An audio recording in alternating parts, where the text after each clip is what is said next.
Bueno, han pasado algunas semanas desde mis últimos análisis, pero bueno, prácticamente pues muchas cosas de las que ya había llegado a anticipar acá desde hace al menos 6 meses, pues se están cumpliendo. Una de las más recientes pues acontecimientos fue, y no menos importante, y por eso creo que vale la pena hacer un pequeño comentario al respecto, es sobre la situación en Venezuela.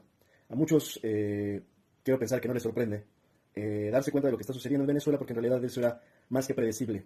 Yo inicié diciendo este año que iba a ser un año electoral, no solo en Venezuela, no solo en México, no solo en los parlamentos europeos, sino que prácticamente un año electoral que iba a definir al mundo. Esto pues se ha ido dando poco a poco y bueno, va por momentos escalando la tensión global que ya de por sí pues llevamos arrastrando desde hace al menos 2 años, desde Ucrania hasta acá, y que bueno, se ha ido amplificando o recrudeciendo con cosas o sucesos lamentables como el genocidio que está ocurriendo sobre la población palestina, y añadido además a esto que ya era pues prácticamente planificado en calendario, que eran las elecciones en Latinoamérica. Ya sucedió bueno, el año pasado sucedió en Argentina, que quedó Javier Milei. Este año se definió a Claudia Sheinbaum en México como la nueva presidenta. Y una de las más importantes, en términos geopolíticos, si no es que la más, era justamente lo que está sucediendo ahora en Venezuela, que insisto, era predecible para un lado o para el otro saber lo que iba a suceder, ¿no? No era sorpresa saber que Maduro iba a querer conservar el poder y la oposición iba a querer derrocarlo. Ambos iban a querer cumplir estos objetivos probablemente a costa de lo que fuera y pagando cualquier precio. Y aquí, para precisar, es donde quiero llegar.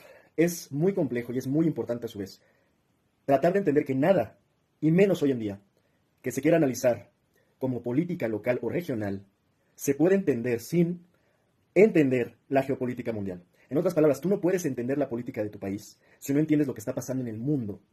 Esto, por favor, hay que tenerlo claro de inicio y de partida, porque hay todavía muchas opiniones, miles de opiniones, que se concentran como si nada más pudieran ver ese pequeño eh, pedacito que les toca de todo el cuadro. Es como si se enfocaran en un píxel, en lugar de tratar de ver toda la imagen. Y eso hoy no nos lo podemos permitir en el análisis serio, sobre todo. O todos al final pueden opinar, bien o mal, pero si queremos hablar en serio, hablar serio, hay que analizarlo bien, desde una perspectiva global, desde una perspectiva geopolítica, entendiendo lo que está en juego, no solo en tu país, no solo en tus elecciones, sino en todo el mundo. Hoy más que nunca es necesario la perspectiva geopolítica, es indispensable, no hay forma de entender lo que está sucediendo en tu país y en el mundo si no se toma en cuenta la geopolítica. Y no importa si es Argentina, no importa si es México, no importa si es Venezuela, no importa si es Japón, Taiwán, China, Rusia, Ucrania, todo se tiene, España, toda Europa, se tiene que tomar en cuenta lo que está pasando en el mundo.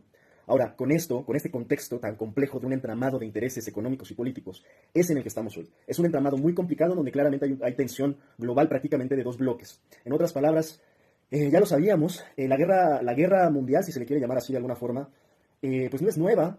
Muchos hablan de que se avecina la tercera guerra. La tercera guerra en realidad ya está sucediendo, si no es que empezó, al menos desde que se desató Ucrania, ahí se puede decir de manera formal que empezó el proceso de la tercera guerra mundial. Como que todos están esperando una gran bomba, un suceso muy contundente, un 11 de septiembre, algo muy así. Pero la realidad es que esta tercera guerra, a diferencia de las dos previas mundiales, es distinta, precisamente porque no se pueden permitir entrar, digamos, a la parte más violenta, porque eso incluso podría implicar el fin del mundo. Entonces esto va a ser un estilo distinto. No estoy diciendo que no podamos llegar ahí, de hecho es un riesgo latente la extinción de la humanidad por este tipo de conflictos, pero no va a ser de golpe, no va a ser de chingadazo, como decimos en México, sino que va a ser un proceso lento, extenuante, desgastante, que empieza a pelearse desde otras trincheras, desde la trinchera política, económica, de prensa.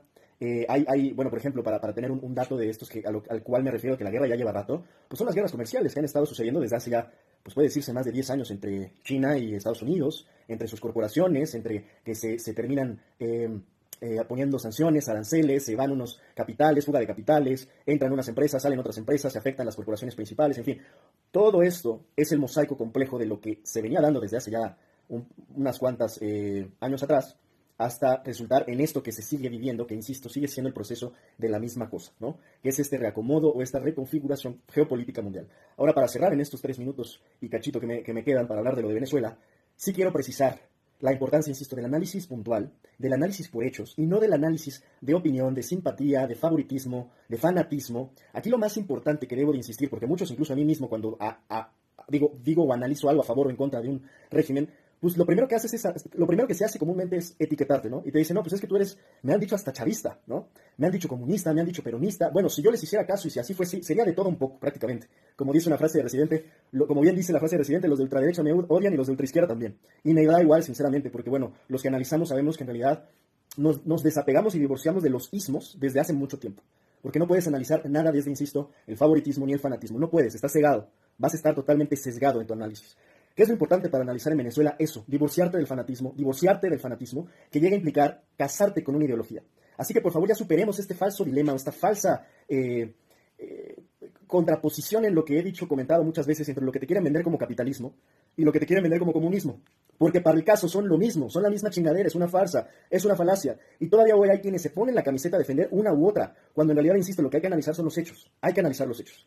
Ahora, y para cerrar con este comentario sobre Venezuela, justamente en este sentido creo que es bien importante ni alabar, ni santificar, ni demonizar, ni satanizar una postura u otra. Por ejemplo, y para agarrar lo más polémico, todos acusan a Maduro de ser dictador y de ser prácticamente el diablo en vida. Puede que tengan algo de razón, pero tampoco vamos a decir que todo lo que dice está mal, que todo lo que dice es mentira, y que todo lo que hace va en contra del pueblo venezolano. Porque entonces estaríamos perdiendo, insisto, el sentido objetivo de las cosas. Que ha cometido errores, que ha cometido excesos, probablemente.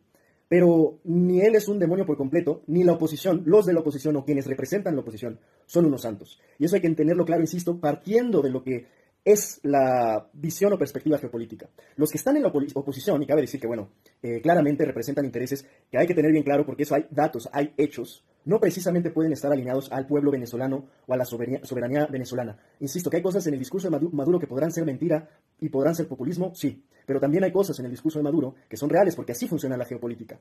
Entonces, ¿cuál es el dilema tan complicado en el que se vive hoy en la geopolítica, no solo regional, sino mundial? Que generalmente nos enfrentamos a un supuesto dilema que termina siendo una farsa, porque unos piensan, por ejemplo, ahora los venezolanos piensan que la otra opción, simplemente porque ya no es Maduro, es mucho mejor. Y ese es el gran dilema, y es, yo diría, la gran trampa. Yo así le llamo. Es una gran trampa en donde te ponen, pues, dos malas opciones y piensas que la opción en la que estás, con tal de cambiarla hacia la otra opción, es una mejor decisión. Y esa misma trampa fue en la que cayó el pueblo argentino, con Milei, que muchos hasta la fecha se están arrepintiendo, muchos se están retractando, porque se dieron cuenta de realmente cuáles eran las intenciones de Milei, que eran más que anunciadas, que era básicamente regalar el patrimonio y la tierra argentina, pues, a Estados Unidos e Israel. Entonces, lo que sucede ahora en Venezuela no es menor, porque Venezuela es un país que es una manzana en discordia muy importante para la geopolítica. En otras palabras, Venezuela, no de ahora, sino esto incluso está documentado hasta por el propio Julian Assange. Desde 2010, en los leaks que él descubrió, hay documentos explícitos que revelan las intenciones de Estados Unidos desde entonces por hacerse del petróleo venezolano. Hoy que Estados Unidos se encuentra en una fase, y un proceso de iniciación de guerras, o sea, viene no solo una guerra, viene una fase de guerras, en las cuales Estados Unidos, como siempre, va a ser partícipe, si no es el mismo que las provoca, porque ese es básicamente el negocio de Estados Unidos. El gran negocio, habrá que entender que las grandes corporaciones de armas de Estados Unidos ganan millones de dólares anuales, precisamente porque es un gran negocio para Estados Unidos. Entonces, volviendo, desde 2010 hay evidencia de que a Estados Unidos le interesa el petróleo venezolano.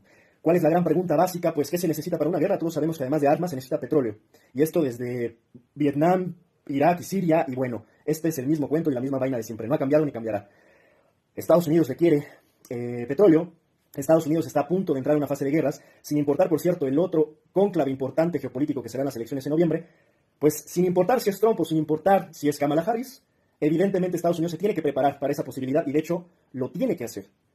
Por eso es que te puedes encontrar a un magnate empresario que nada tendría que estar opinando sobre los asuntos de Venezuela, como Elon Musk, tan interesados en la situación interna o doméstica de Venezuela. Es que esa es la gran pregunta, hay que hacerse. ¿Por qué a Elon Musk le interesaría la democracia venezolana? ¿Realmente le interesa la democracia o le interesan sus intereses? ¿Por qué Elon Musk financia de manera millonaria la campaña de Trump? Bueno, porque están alineados y porque los intereses estadounidenses están alineados, precisamente por eso, pues, juegan juntos, ¿no? Y por eso es que les interesa, en otras palabras, el petróleo venezolano. En síntesis, ¿qué necesita Estados Unidos de Venezuela? Pues básicamente una gasolinera. Lo que Estados Unidos necesita para la guerra es una gasolinera, y esa gasolinera resulta que se llama Venezuela. Por eso es que están tan interesados en generar caos, por eso es que están tan interesados en llamar a Maduro un dictador y llamar al otro y reconocer al otro que no es más que un Biden venezolano que a duras penas caminan y hablan. La que realmente está atrás de él es obvio que es la candidata, o bueno, más bien a quien no dejaron ser candidata venezolana y quien lo controla realmente.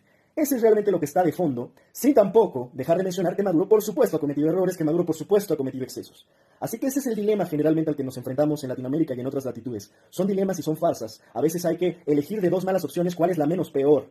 Y ese es el gran problema al que nos enfrentamos siempre. En resumidas cuentas, no solo es un dilema venezolano, pero es más o menos el dilema compartido, es elegir entre una dictadura que conserve el patrimonio y la patria y la soberanía nacional, o, por el otro lado, elegir la supuesta democracia libre a costa de privatizar todo el patrimonio nacional, básicamente de entregar al país a manos extranjeras.